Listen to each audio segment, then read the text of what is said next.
It's time for Talkward, Cringeworthy Tales. And now, your host, weekly humorist, editor-in-chief, Marty Dundix. Hi, and welcome to Talkward. I'm Marty Dundix, editor-in-chief of Weekly Humorist magazine, and this is Talkward, a fun little podcast where professionally funny people come to tell awkward and cringeworthy stories. I'm so excited about today's guest. She has written 5 books. Her newest one is out now. It's called The Means. It's wonderful and funny. Please welcome to the show, Amy Fusselman is here. Hello, Amy. How are you? I'm great. Marty. Welcome to the show on this super high-tech, live-streamy headset microphone-related thing. Yes. I'm so happy that your folks reached out and they asked me to read this wonderful book, and it was very professional. And you have a wonderful publicity department, and I'm excellent. And I'm like, you know, I'm just kind of some guy, and I don't feel like I'm important enough to get impressive people to send me their books. The mail? Oh my God! Yeah, it was so nice. So this is the book. It's called The Means. It's out now.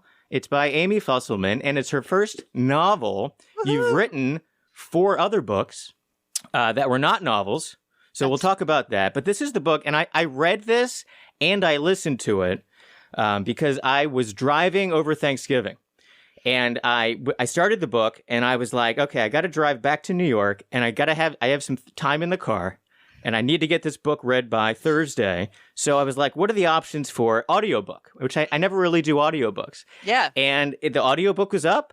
Cool. And it was great. So I drove in traffic for 5 hours, and I listened to most of your book on the audiobook on Spotify.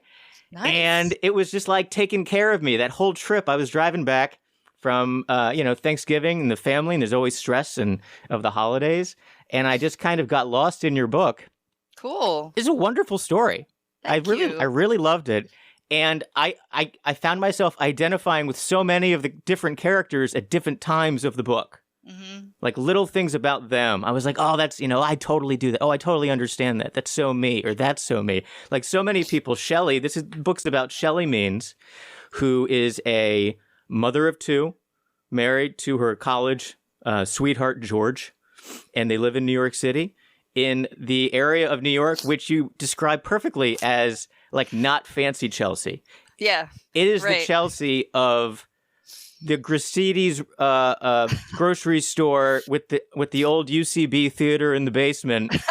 And it's like this stretch of New York City, Manhattan that isn't gorgeous. It's not in the movies. It's not at all what people think of. Yeah. And that's where these people live. And I was like, I'm driving and I'm like, oh, I know exactly where that is. I spent so many days and hours and late nights on that block. Yeah.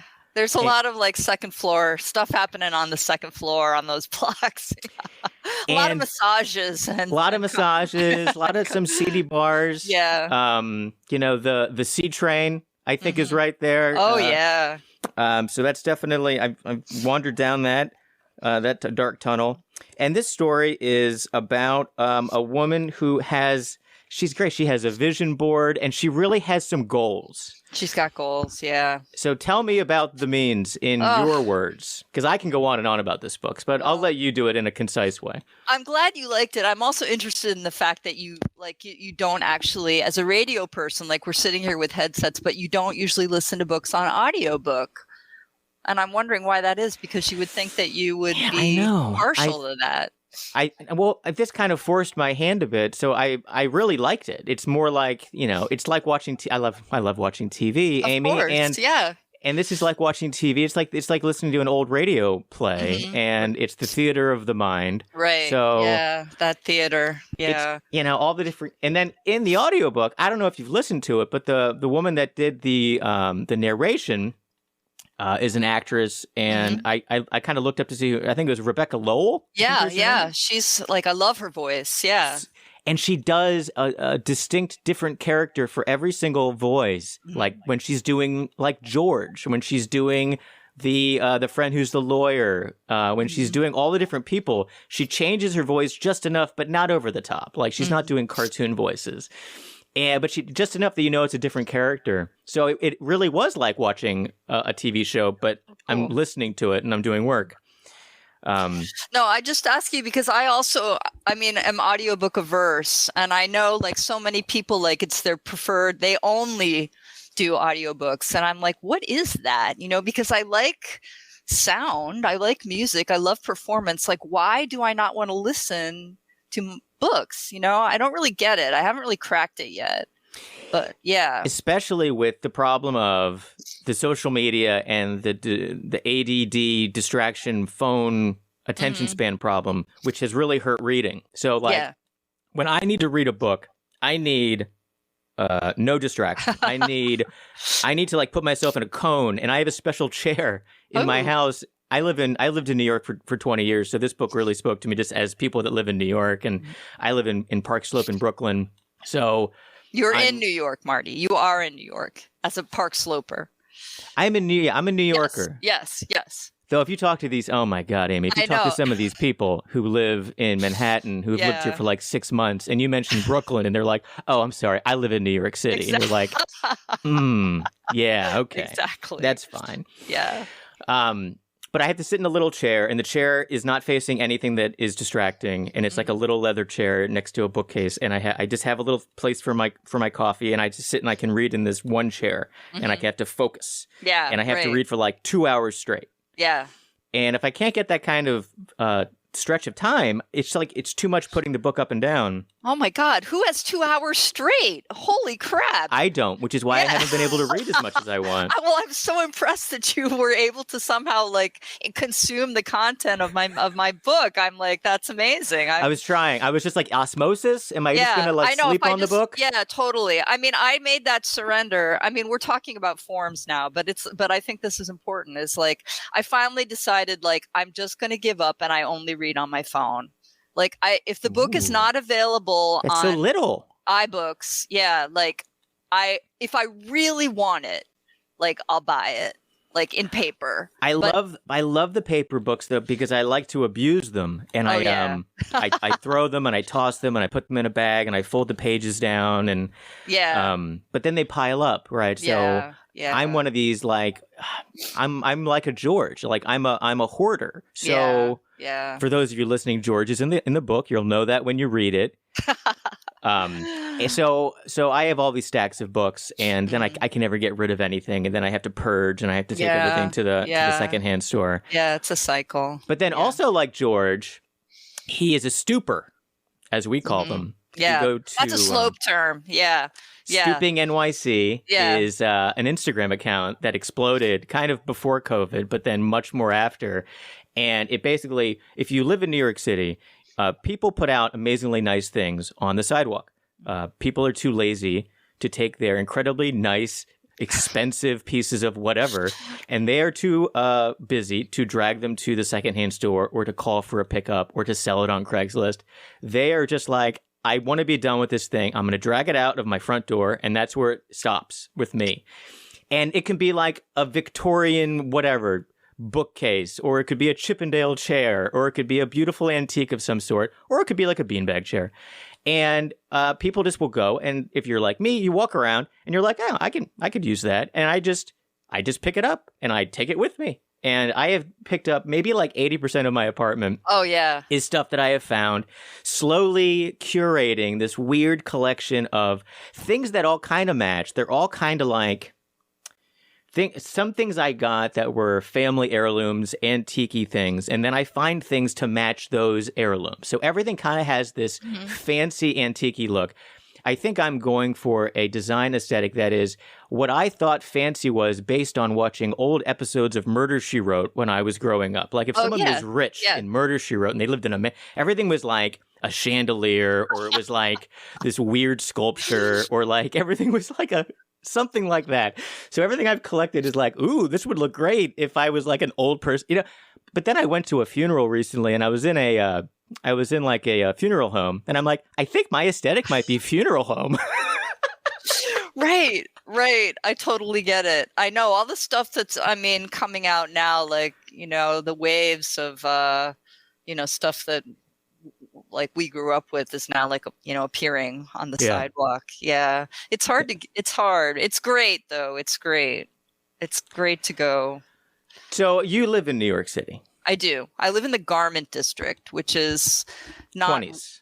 30s. Yeah. 30s. In the west, way west. Like if it were more west, we would be benefiting from the like property value explosion in the Hudson Yards. But alas, because it's always a real estate story. Alas, we are not there. It's always in that, that's a real interesting area of just below Port Authority bus station. Oh, yes. Yeah. There's a real zone. Yeah, that's like below the Port Authority. That is so my zone. I had been describing it as like we had this sort of major thing happen on our block where a lot of the old buildings were made into hotels and hotel chains because of our proximity to the Javits Center. Mm-hmm. And so I would describe our block as like accurately as having like 5 hotels on it. And it would, which has had with COVID, its major problems of like, not only in the beginning of the pandemic, the National Guard lived on my block, then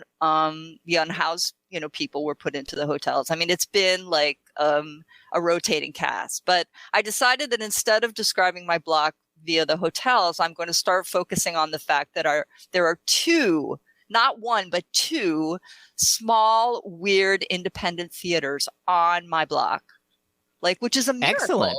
That's a miracle, So I'm actually going to the it's called Staten Island, the musical, is playing on my block this week. And I'm like, hell yes, I'm going. Screw Broadway. Like, I'm only going to see things on my block now.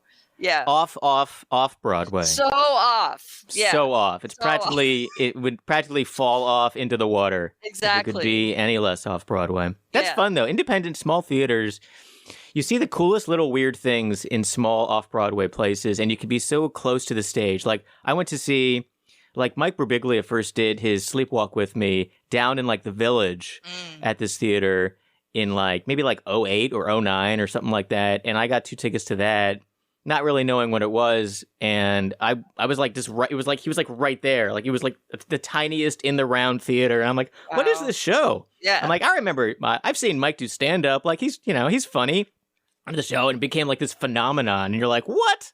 Yeah. So it's fun to be able to, maybe Staten Island, the musical, Amy, could be the same, I'm telling you, it could be the next big thing. It's the new Rent. Yeah, new Rent. Definitely. I'm psyched. I'm really kind of psyched about it. Yeah.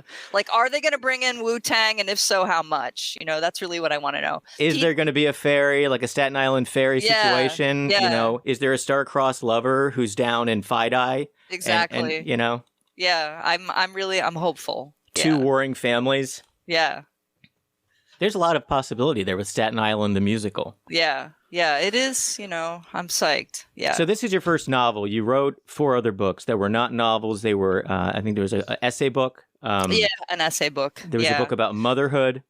Yeah. Well, there's one, they're all sort of like, memoir-y? I think, memoir is a good word. Like I circle around a lot. I have my subjects, I'm trying to branch out, trying to get into more real estate, but I have my, I am a mother, I have kids, I make stuff. I like creativity, I like art. I've been sober for 9 million years, so I have something to say about that. So I have books that are, have all sort of circled around those things. And I decided that it was time that I was going to sort of try like the dominant form, which is the novel. Mm-hmm. And I was going to try to do something overtly funny, which was, 2 like horrible decisions. I thought you definitely accomplished both things. Oh, thank you. Yeah, because you wrote memoir-y type things before. Is that kind of writing very different than writing a novel? Is creating a world, creating characters, doing all the dialogue? Is it completely different than what you had done before, or is it? No, I feel like my interests, like the sort of the farther along you go, like the more you realize like what the fuck you're doing. But like my interests are really the voice. Like I love stuff that's voice driven. Again, which is why I don't understand why I don't like audiobooks. But I love, and so I love, being charmed by being that the warmth in the voice is just like my first, like, is it there? Is it present? And that's why I feel like comedy has become increasingly interesting to me over the past few years, because it's completely voice driven. And then the other thing that I started out writing, I got my MA in poetry a million years ago. And the thing that, poets do, like, the world is like X, and I am like Y, like, that way of is very like, that's comedy in a nutshell. You know what I mean? Like, it's all like, do you see this strange, perspective that I have here that I'm painstakingly laying out so that you will understand it? Do you see this like I do? Like those, and when you get that, like in comedy in particular, is like the recognition of that is true. Like the laugh is the recognition of that is true. Yeah. And that is like, just, that will never get old for me, I don't think. Like, I just friggin' love that, whatever the delivery system may be, if it's a joke, if it's, a memoir, if it's I live for those moments. So. It's like a scientific formula almost, where it's like a reaction. Right. And it's an involuntary reaction, which is sort of like this, it's like this grand mystery, I think, with like comedy, is people can make a joke, and even if the joke is like a bad joke, or maybe it's offensive joke, or you shouldn't joke about that, all those things are us mentally sequestering. Like, we're trying to not laugh at something that's bad. Right. But people will laugh at it anyway, just because they're like, oh, wait, I can't laugh at that. Well, especially that seems very 2022 too. Like laughing is so much more charged right now than I think I don't know. I mean, oh no, it totally is. Like, it's like before you're allowed to react to something, you're like, you have to go through this checklist of things that right. I'm not allowed to laugh at any of these things right now. Okay, I'm allowed to laugh.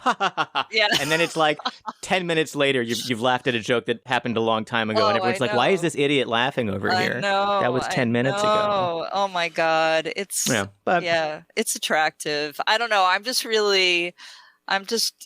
mean, as much as it was like difficult and sort of painful, like, it's like one, like any comic writer knows, like, it's one thing to say, like, I'm going to write something funny, and then like something else to actually like make that happen. So, but I just really like, I think now particularly, like, what comedy I think is aiming for, like what comedy is doing, is just really interesting to me. I'm really interested in how I'm seeing, like, what feels like, comedy kind of stretching and reaching for stuff. What things do you like right now that are out? I feel like there's like a ton of... There's so much stuff. There's so much stuff to watch, because there's so many places now to watch it, and all the different, streaming companies are all like kind of vying for people's attention. So they're constantly, maybe projects that never would have made it if there was only a couple places to go, are getting bought just because they need content. To get you to subscribe to them, and then and then they go and they cancel it for some reason, and you're like, why did you just cancel this great show? Yeah, bait and switch. No, I mean, I've like, I go wide. I will like look at pretty much anything just to see like what I like. I'm interested. I got tickets. Did you see Kate Berlant's show? No. I tried to get in like whenever it was August or whatever, and it was completely sold out, and I just saw that they were running it again. So I'm very excited that I'm going to be seeing that in December. I like what seems like what I like when comedians show me that they crafted the fuck out of it. Like, I don't like it like I love Dave Chappelle. I'm interested in Dave Chappelle for the way that he assumes power. I'm really always observing, trying to see like how a comedian assumes power, because as a woman, it's just like, I do feel that like women comedians have like a really, like, the female body is a really, like, it's never going to be the default voice. Like, it's just not, like, at least now, maybe in 100 years. So yeah, it's interesting to see. It definitely in the world of stand-up, and I'm a huge fan of stand-up, and I have huge respect for people that can go up and be successful stand-up comics, because it is so hard. Like, it is a hard thing to get up there and talk to a room of strangers and tell these jokes, like, even if they're really polished and even if you've done them 1,000 times, like getting up in front of just like a bunch of strangers is always terrifying. And to see someone like, there are certain types of people who their stage presence is more important than their material. Oh, you know? For real. Like yeah. Like the material is like 10%. If you have really good stage presence, like you could be like 90% just dominating, just like charismatic. And people want you to succeed just because of the way that you're carrying yourself, or the way, I don't know. Yeah. It's just like something. And that you're cute. I mean, There's come an on. intangible. But it even could be like, it could be the dopiest, it could be a very ugly, disgusting person, but they have this quality where people want them to do well. There's something about them. And you don't know what it is, but you can tell when someone has it.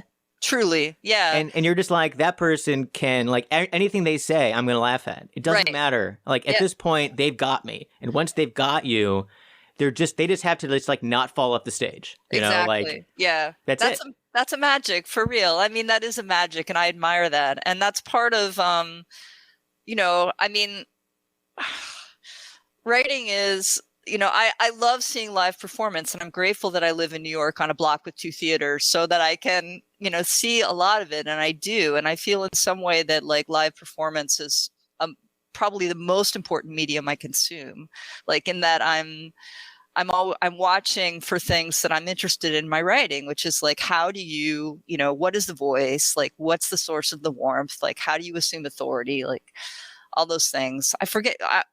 I was answering your question about what I've seen lately, but I was talking. Great. But I was thinking about like I really like James Acaster. I'm interested in how like the specials, the Netflix like series that he did. I don't know if you saw those, the 4-part special. I didn't see it. Oh, I need to write that down. It's really well. Yeah, it's really well crafted, and it's he doesn't do a lot of explaining, which I love. You know, he just is there. And so I actually went to the Texas Book Festival as part of like this sort of promotional That's thing a big one. It's a big ass festival. That one, and then the one in, I think, Miami. Yeah, and is a big LA. Those 3 are like the triumph, the big ones, I think. But I went to Texas. I mean, I had ulterior motives, which is my brother lives there, and I wanted to see him. But I went to see James Acaster was playing in the theater that was literally next door to my hotel.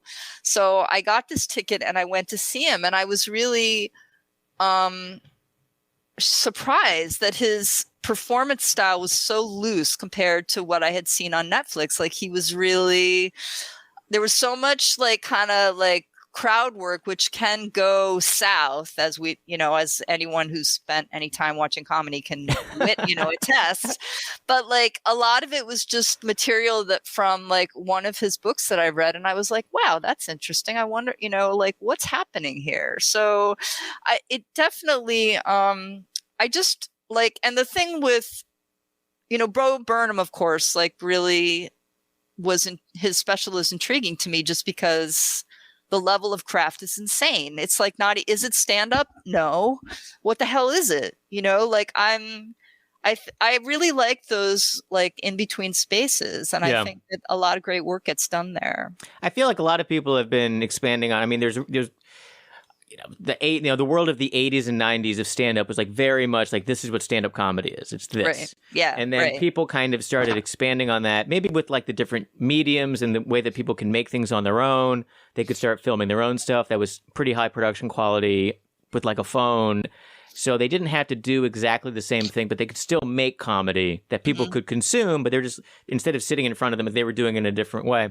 And I feel like that definitely kind of opened up more of a less joke punchline formula for a lot of people. I still like the classic regular joke. Yeah. I like it. It works. It works for real. Yeah. But then I like the storytelling. There's people that do really good comedy that's more of a storytelling type situation, and that can be very intimate, and that's more like almost them reading a book to you where they're telling stories. Right. Like Birbiglia, you know, again, it's like somebody who he releases the book, he does the stage show, he does Netflix, like I'm just thinking now, I saw Neil Brennan's show at the Cherry Lane Cherry, whatever that theater was. I know he's doing Netflix, but will it be a book? Probably not. You know what I mean? Why?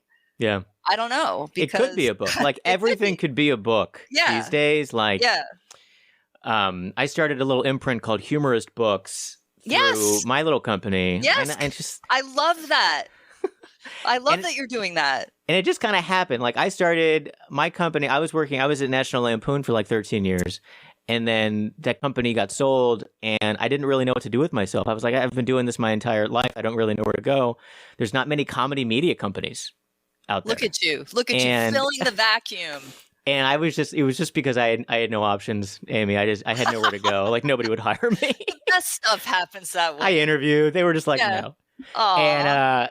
And so I had all these people that were, writing when I was at Lampoon. There were all these writers, all these cartoonists, all this talent. So when I started my own thing, they were kind of like, let's just keep going. Like, let's just keep going. And I was like, okay, like I'm going to make Weekly Humorist and we can just keep going. So people just kept on doing it. I was just like, okay, because I knew how to set up a site and I had a background in design. So it just kind of snowballed. And then all these people started, writing stuff and all these cartoonists were doing the cartoons. And then some of them were like, I want to put out a book, but I can't get published. I can't get a meeting. I'm not big enough. Like, they don't want a humor book. It's too niche. And I was like, I can publish your book. How hard is that? Yeah, exactly. So I like looked it up. I'm like, I can do that. Yeah. So I was like, I wonder if there's a Humorist books. Let me look it up. And I looked it up. Like there isn't a humor. I'm like, I'm going to buy this domain. And now I have an imprint. God damn it. And I just started publishing books and people started submitting books. And I was like, okay. I want to sign like my next book is coming straight to you, Marty. Yeah, don't tell my agent. If your agent wants to make any money, do not send your book right to me. Because a big publishing house, I mean, all that stuff, like doing all the publicity what I've learned, Amy, is I don't know how anyone makes any money with books. But... no, that's not, right. Or you have to buy the books for no money, and then you have to try to sell them for a lot of money. Yeah, but if you don't buy the books in bulk, they cost a lot more. And then you have to it's like the math does not really work with books. No. So you have to be a publishing house that puts out like a Michelle Obama book, and then that book pays for all the other books. Oh, we're all like standing on the backs of Stephen King for real. Like there's a couple of people that sell all the books. Yeah, and then exactly. Everyone else gets their book published by that publishing house because they made all the money off of the Michael Connolly or whatever it is. Totally. And I'm like, oh yeah. I'm like, I don't really have a Michael Connolly at Humorist. Oh, well, okay. So I need to find myself that golden goose. Okay. I'm going to work on my joke book for you, I guess. Yes. Yeah. That'll be it. So you're writing a joke book? No, but I will now. Fantastic. Fantastic. Yeah. Have you done live performing? I have like sort of done some weird stuff over the years. Yeah, like I was in a band in college. A friend of mine was like an experimental theater director. I did sound design with the listening for her plays. I was in one of her plays. Like, I'm interested. I like performing, but, I'm not interested like in acting, So, and writing takes.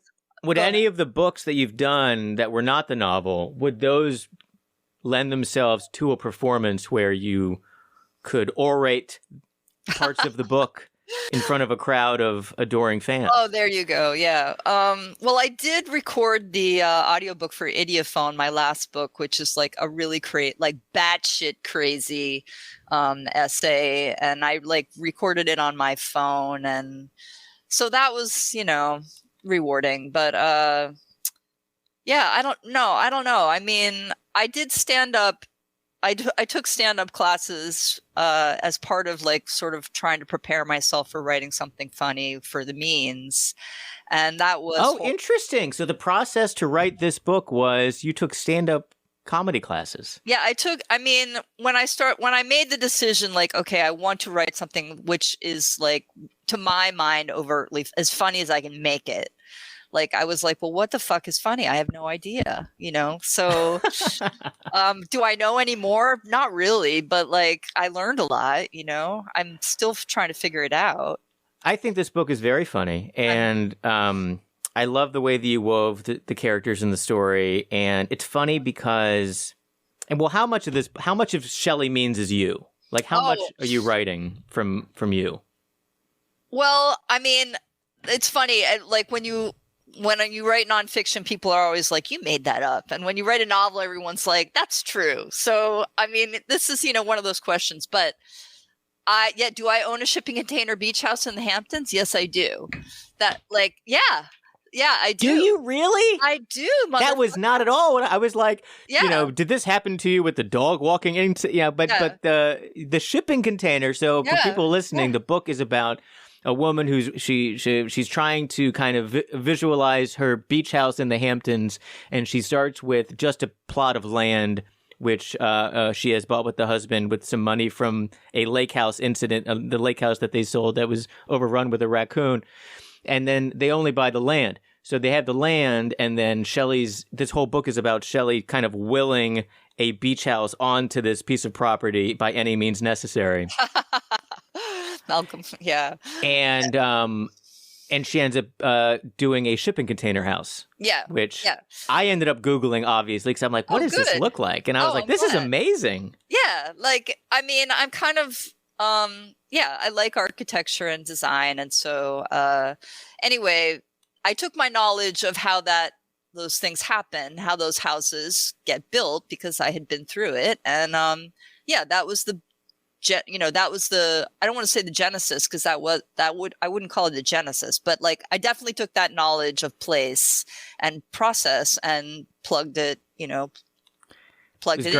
It was such an original idea, such a neat thing to learn about. Yeah, it was like, I mean, I felt like the thing about this book is that, like, whereas, the past, my stuff has been more like overt, like I've tried to be more lyrical again with the poetry. Like, I wanted stuff that was, it was more sort of self-reflective, more psychological. And this was definitely more like sociological. Like, I want to talk about this landscape and these people and what is actually like operating here. And so it was important that it be a novel because, like, I wanted to talk about money, and like, B, my finances are boring and I don't want to write about them.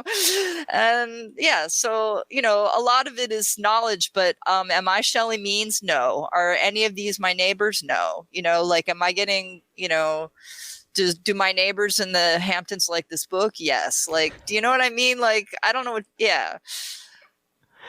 So for your shipping container house, was it one of these things where you did have a list of, these are the things I absolutely want for my shipping container house, and then they kind of got plucked away when reality sets in, when you got everything? My real experience, like, I was not, like, the thing that was fun about writing Shelley is she's just like out of her, mind, like with desire for this one thing, and where, like, I have been out of my mind with desire, certainly in my life, like, it wasn't over my shipping container beach house.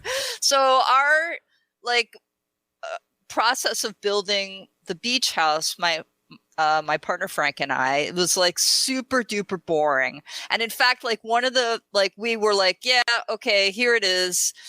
We're going to get it done for X amount of dollars, which is like $1 billion less than, like, all the other stuff. And it's like, okay, great.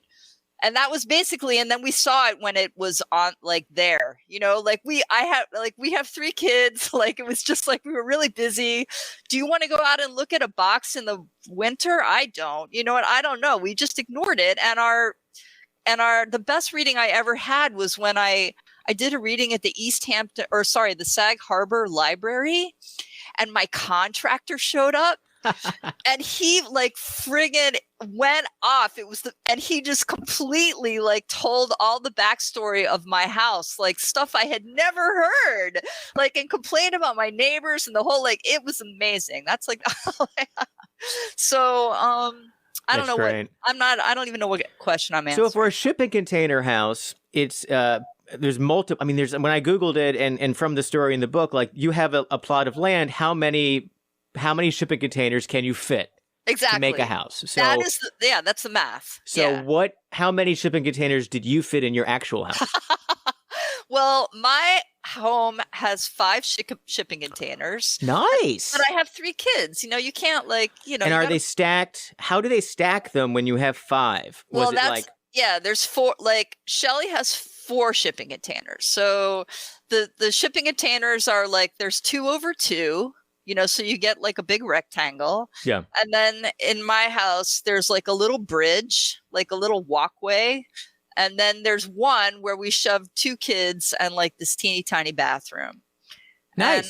And they are really stoked because we live in the garment district. We live in this work-live loft, and there's no like doors or like kind of a thing. Like we don't have a lot of doors, and so which is great when they're little, but then when they're teens, of course, they want to slam the door immediately. So they love this house because of like all the doors they can slam, and it's great. Yeah, it's awesome.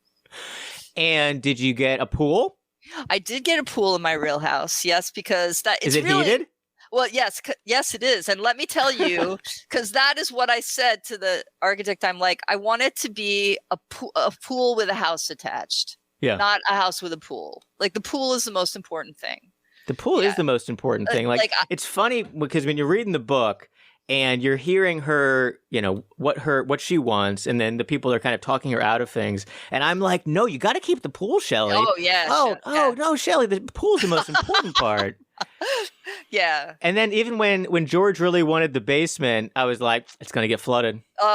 Look at you. It's going to get flooded. And then pages later, got flooded. Yeah. I was like, I knew that would happen. Those basements. What the fuck? It's like, again, my contractor, the source of all wisdom, was like, "Oh, you have no idea how often this happens. Like every every 4th house we put up, like the first week the basement is flooded. It's just like for contractors, it's like it's a kink. You know what I mean? It's just like, oh yeah, that's just like that initial like basement flooding. Yeah, we just got to get that out of the way. Yeah, that water's coming in. Water's coming in. You're digging a hole, exactly. And there's a ocean over there. That water's coming in. Yeah, and meanwhile you're like, we were like, what? Yeah, because in New York City, if your basement floods, like it's you're swimming with rats. Like it's a problem. It's a problem. Yeah. What else did I want to ask you about the shipping container house? Oh, the way that the windows are, did they cut out? Did you have windows, or is it mostly the sides are covered up?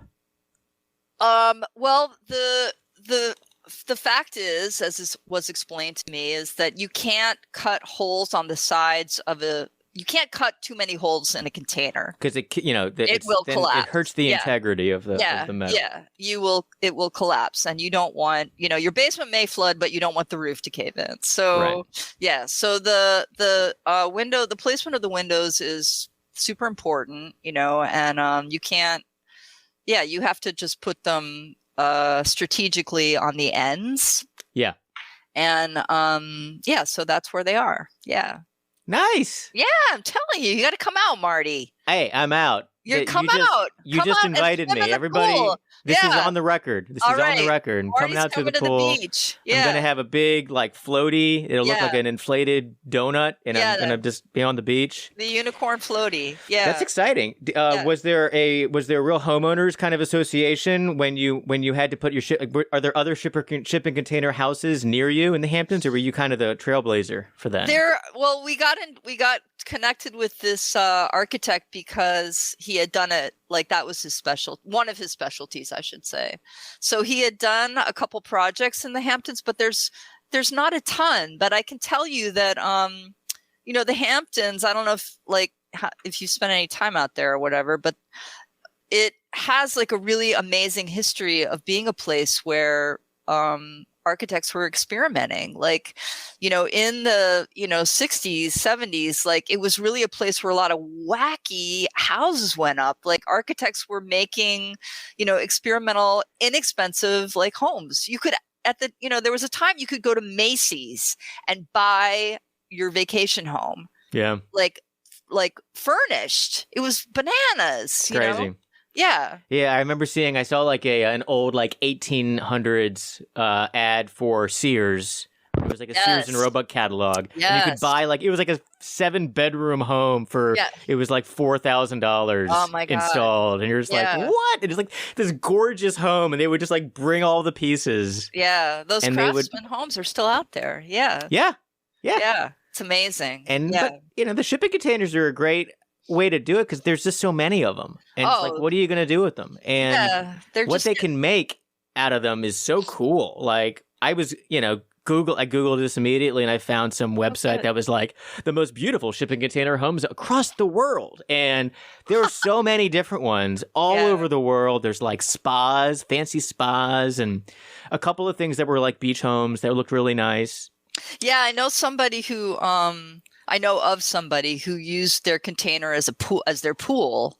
Like that I was going to ask that because they can make the shipping container in-ground pools. Yeah, right. Yeah. No, that was your pool a shipping container? No, I think because it was like the the lot, whatever the lot line, it was, how you have to squish it all in there, and there wasn't like because shipping containers, you can't play with the size. Like, Anyway, we squeezed as many of those rectangles in there as we could.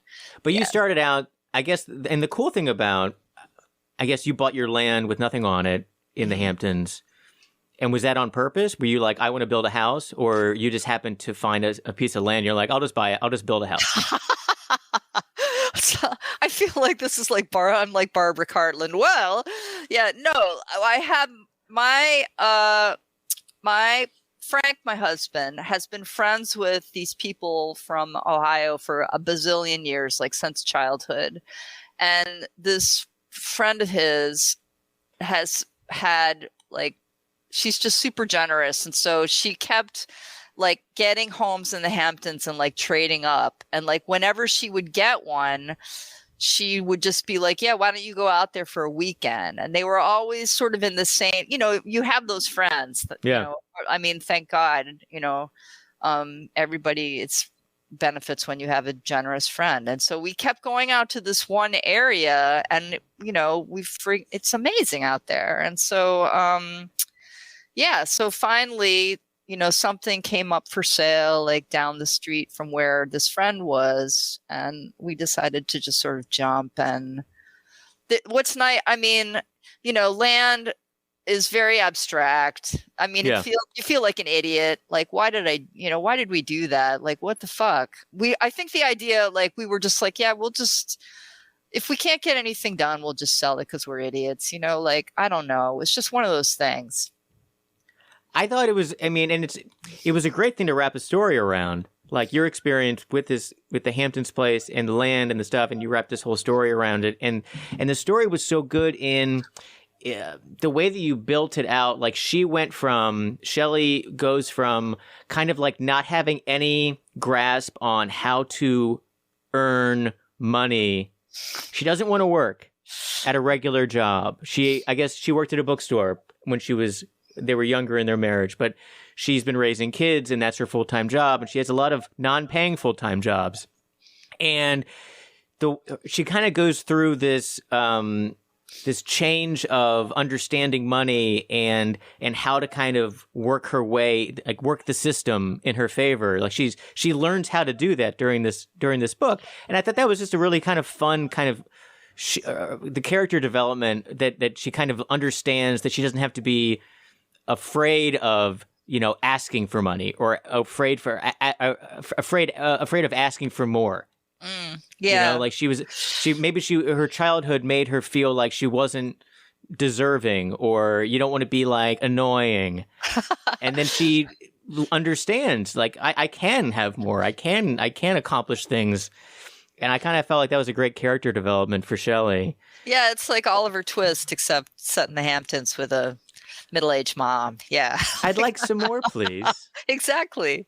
Yeah. No, she's like kind of operating in the like shadow economy as like a stay-at-home mom. And so it's like she wants to get this thing built, but she doesn't, know how to get it done. And she doesn't feel like she's contributing to it. And so she's wily, that's Shelley. She's definitely like, but she's like, she's just willing it to happen. Like, Yeah. and it's kind of true the way that these people that do the vision boards and people that do all of these kind of hokey things that everybody makes fun of, like, you know, The Secret, or like all these things that are just basically visualization. Like, if I keep on wanting it, I will get it. And it's not magic. It's more just like, if you're just focusing on it, you're going to make choices that lead you to that place where you get your beach house, because all you've been doing is figuring out little ways to maybe get your beach house. And she just like won't let it go. And like, you know, George is kind of like, we got to sell this. We can't keep moving. And she's kind of like, yeah, maybe we will. And then she kind of keeps moving forward. And it all ends so great. I mean, I don't want to talk too much about the book because I want people to read the book, but I really enjoyed the book. I'm so glad, Marty. Yeah. I can't wait to see it up on one of these streaming TV shows. Oh, hell yeah. From your lips to God's ears. Yeah. It's got so many things that people will want to see. Like, people will want to see Ship and Container House in the Hamptons. And people, people want to see all of these things. And, you know, it's got the porn. There's porn in it. Yeah. I didn't want to say that, Amy, but there is. Hey, Hollywood, ring, there's porn. Yeah. It's ethical. It's ethical porn. So ethical. Yeah. It's totally ethical porn. Highly ethical. Yeah. Highly ethical.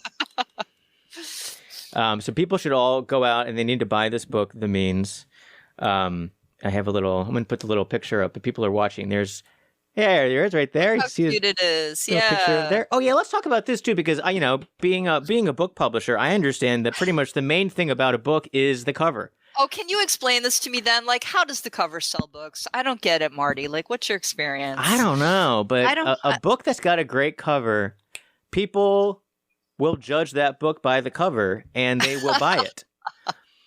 And maybe it's not so much that they will buy it because of the cover, but they won't buy it because of the cover. Yeah. Yes. Well, I want to know your feeling then. What's your feeling on the $sign at the end of The Means? It's good. It's subtle. It lets you know what this is about. It's all you need. You need a small symbol that has to do with money. I get it. I fought for that $, and I was yes, it's like Kesha. Yes. Like, come on.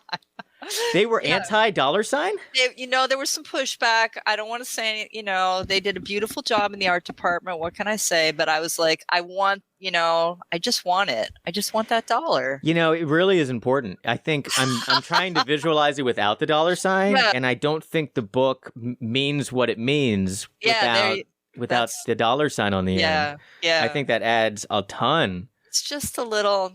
Yeah, it's just that little ring. It's that little Tibetan bell in my money meditation. Yeah. But I love the painting. So, did you get to do anything with input on the cover?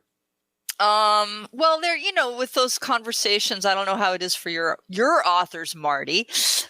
My authors, they tell me what it has to look like, and then I physically paint it or I make it. Oh my God, you're the best! I was an illustration major in college, and I was an illustrator in New York for newspapers and magazines for years. Oh my God, why did we not discuss this? That's amazing. I paint stuff, I draw stuff. You're just like you're doing it all. You are like you have a finger in every single pie. I do, that's amazing. And that's why. But then because I can do it all. That's only to save money. It's only so I don't have to pay someone else to paint it. I can paint it, and then I don't make any money, but I don't have to pay anyone any money. That's how Rupert Murdoch started. He was just writing all the news himself. Exactly. Yeah. Today I screwed over another kid. Yeah. No. Whatever. No. Sorry, Rupert. Yeah. He owns HarperCollins, by the way. Yeah, which is currently like on strike. So there's lots going on there. But yeah, there's for the cover image. There's back and forth, and so far like I've been. It seems that publishers want authors to be happy with the image. Thank you, for that. We do get, I've been lucky to have like a lot, what I feel is like a considerable amount of input. So I like that cover, but I like it because this is your house. Exactly. Down here. Yeah. Which I actually didn't even notice until I really looked at it. But good. So this is the little house that would be Shelley Means's place down here. This is like her little sign. And then these are all the really nice houses. Yeah, I had them put my house, my Shelley's house is in like kind of a puddle. Like you'll notice it's sort of sitting. Yeah, that's the leaky basement. Yeah, so it is there. Yeah, but the paperback cover I think is going to be really different. Oh yeah, they do. Yeah. They have a totally different cover. Yeah, it's going to be really different. It's going to be. I think they're going to depict like Shelley and Twix are going to be like cartoon style.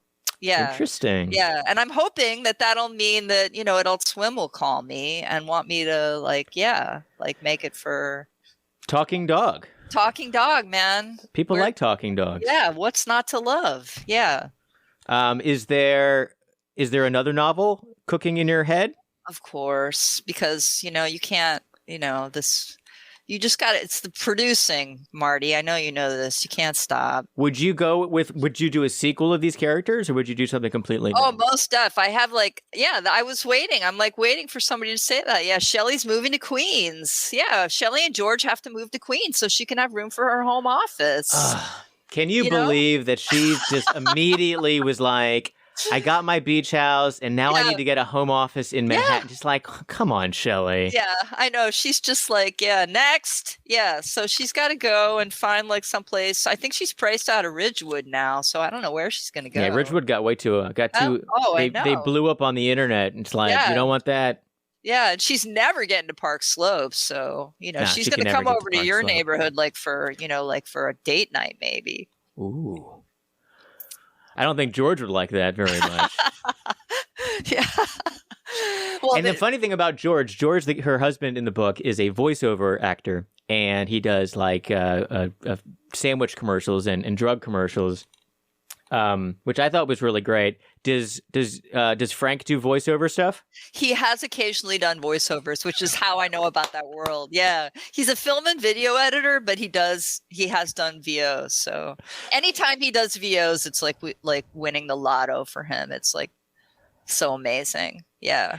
Those voices are so much fun to listen to. And when I was listening to this in the car, I was definitely when George was doing he was going over and over again about the chicken sandwiches. Oh yeah. I was in there. I was like, the new chicken sandwich, the new crunchy chicken sandwich. Oh my God. And then I was like, put a smile on it. I'm like, how would I put a smile on that? Yeah. The new crunchy chicken sandwich. There you go. Yeah. Put a little twist at the end. Have you done VO, Marty?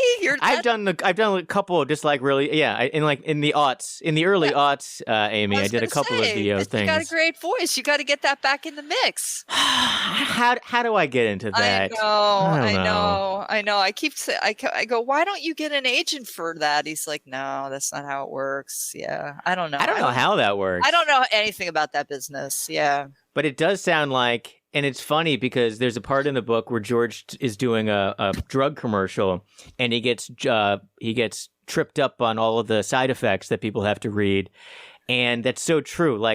The side effects on any of these commercials, it's always the new Allegra, something. Side effects include, and then it's this laundry list of just death and destruction. Totally. You're just how is that person saying all that stuff without? I know, it's so I swear to God, that word thrombosis.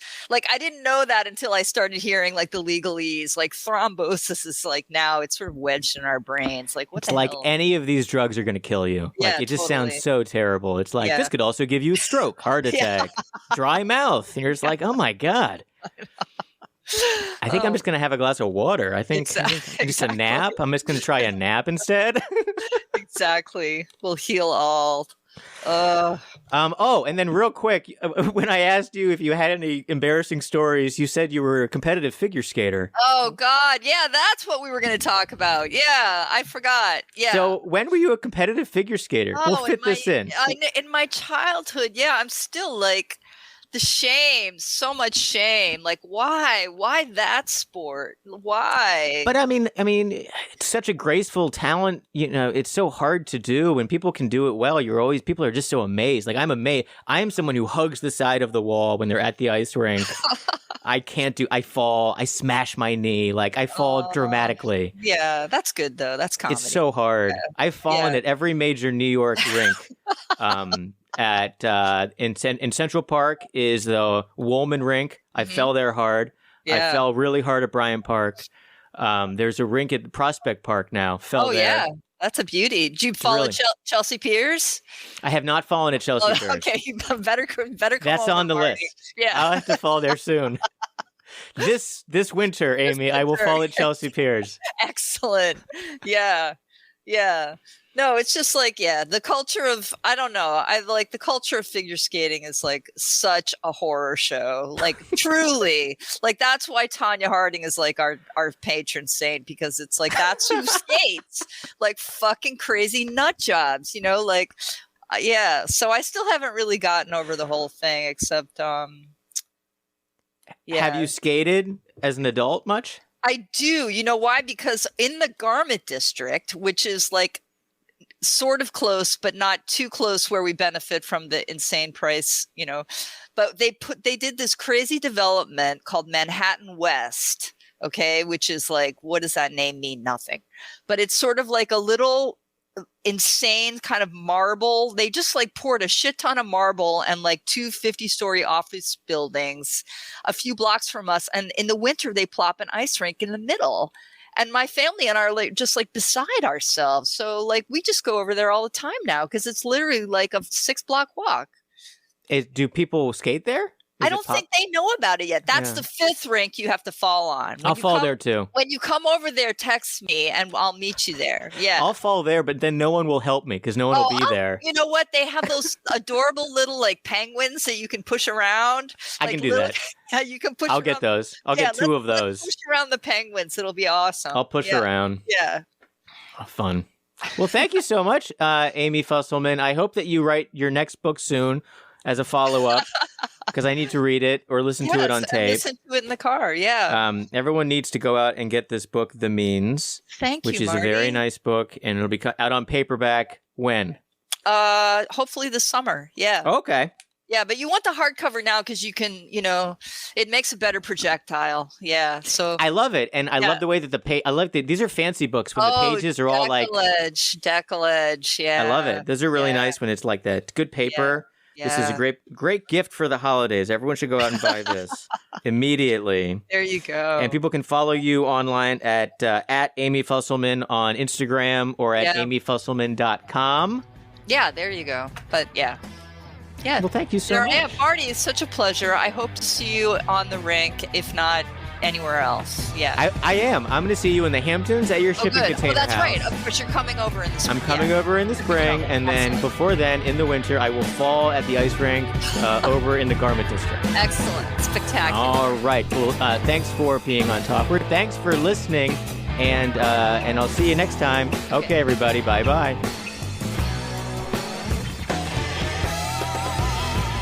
Thanks for listening to Talkward. Please subscribe, follow us, and visit weeklyhumorist.com.